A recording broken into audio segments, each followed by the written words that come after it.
minimum. V1.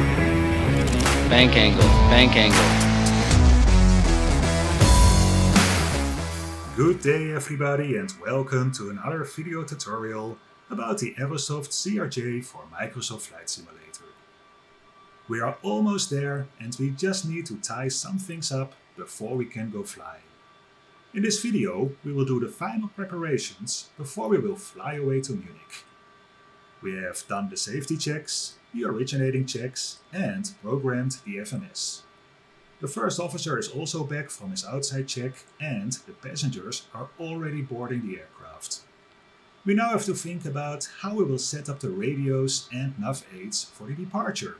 And as soon as we have the load sheet, we can check our performance figures and enter the V-speeds. Let's start with the radios and Nav Aids. In the FMS tutorial, I showed you the radio page, but using the RTUs is the preferred way to set up everything. Let us take a look at the SID, the standard instrument departure, that we have to fly, the Warburg 1 X-ray. This is an RNAV overlay departure, meaning it is based on conventional Nav Aids like VORs and DMEs. But you fly it by following the FMS waypoints, like Lima Papa 100 and Lima Papa 104. Anytime the FMS or the flight director autopilot does not do what it should do, you must be able to recognize it by referencing to these conventional Nav Aids. That is why we will set them up in the RTU as a backup. This chart here just shows us half of the story. If you want to know more about the departure, we go to the text page and here we see everything we need. It is a SID from runway 06, the Warburg 1 X-ray. Our runway track is 055, we need that later for our heading buck. And we have to contact Langen departure or Langen radar after takeoff on frequency 125-225. The routing itself, straight ahead at 2.7 DME Paderborn, a right turn on track 077.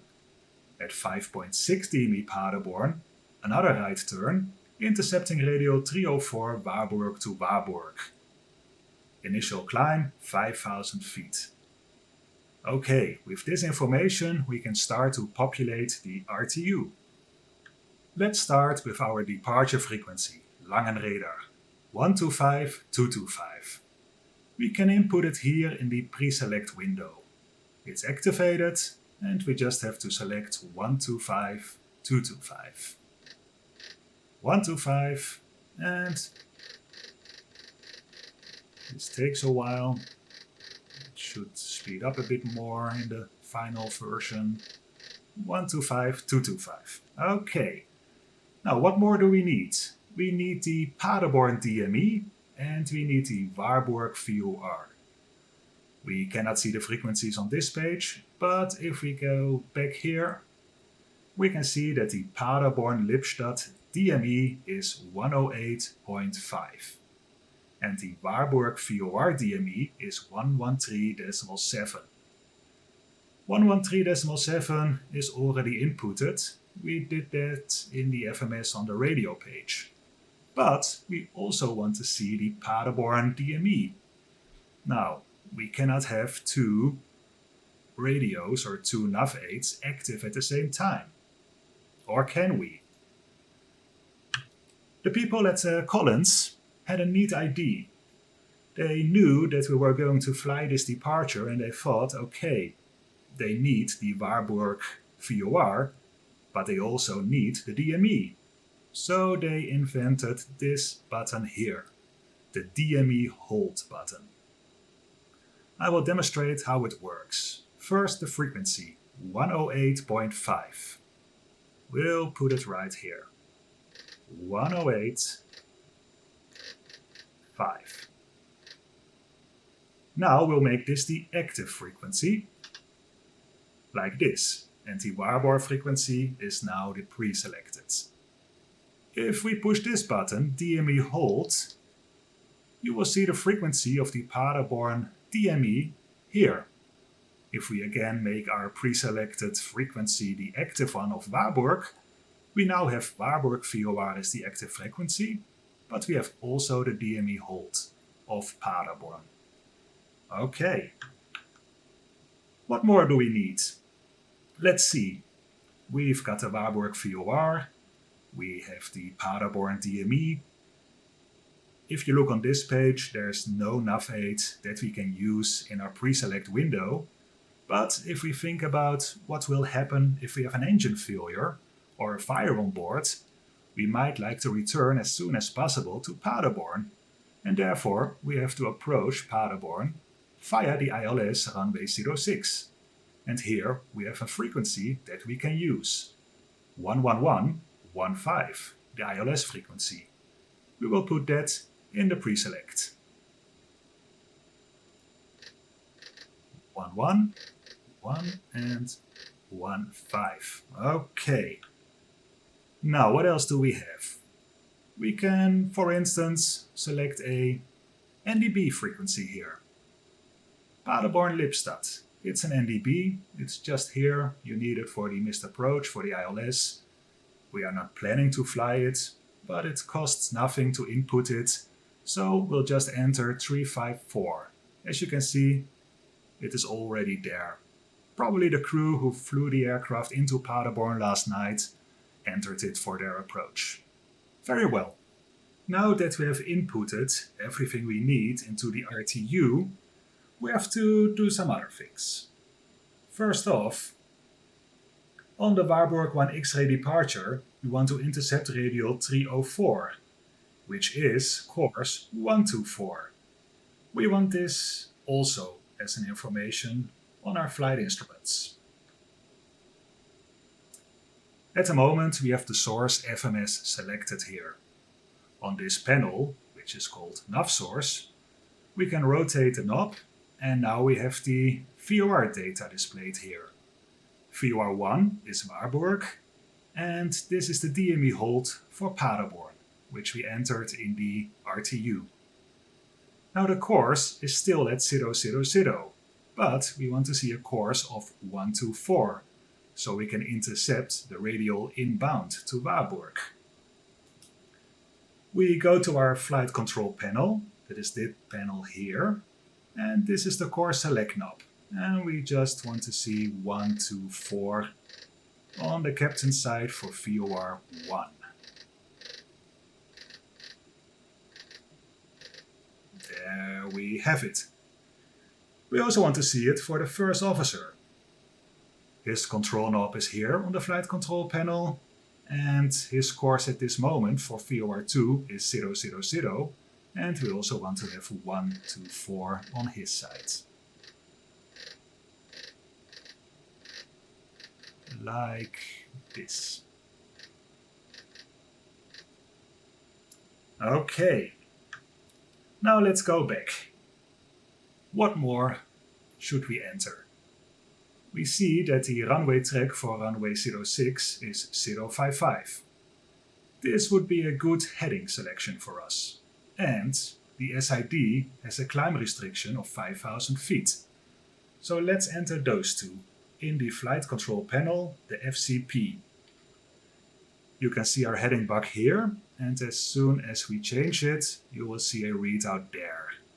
We want to have 055. There you go. And for the altitude, at the moment we have 10,000. We want to change that to 5,000. Like so. The last thing we have to check now is that the FMS waypoints that we need are also in the FMS. So we go back to the text page, and here you can see them. Runway track 055, an altitude restriction 1,100 feet or above. Direct to Lima Papa 100 with a restriction of a minimum of 1,700.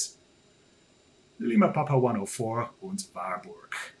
And here on our FMS legs page you can see the same thing. 055 degrees, 1100 above. Lima Papa 100, 1700 above. Lima Papa 104 and Warburg. At the same time as we were setting up our RTU, the first officer did the same for his RTU, and he just set it up exactly the way we did. The only thing he did differently is inputting the guard frequency 121.5 as the active frequency on COM2. Okay, we have one more thing to do. The passengers have boarded the aircraft, all the baggage is there, and our ramp agent just gave us the load sheet. On the EFB, we have the Performance tab open, and on the right side you can see that we have selected flaps 8, runway condition dry, and here we have our V speeds. We can enter these the easy way or the hard way. The easy way would be to just click this button here, set all, and everything is entered. But for this tutorial, we will do it the hard way only once. Let's start. V2 plus 10, 146. We have to enter that in our flight control panel, this panel here, and we can see the speed bug here. We just turn this knob which says speeds until we see 146. Okay, we have set that. Now the only thing to populate now is these 4 speeds here. Once again, we'll see it's 125, 125, 136 and 185. Let's first go to the target speed, VT, 185. As you can see, this is quite cumbersome. It's the same in the real aircraft. You get used to it, but it takes some time. Okay, 185.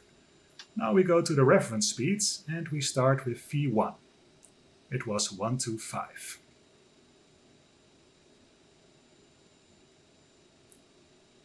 Push select to get V rotate. And we also want to input 125 here. Again, select to get V2. I already forgot what it is. V2 136.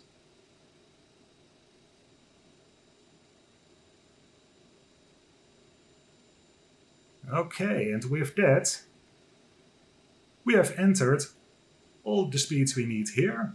We entered 146 as our speed bug on the FCP, and this means we are finally finished with everything. Alright, in the next episode we will finally start the engines and get out of here.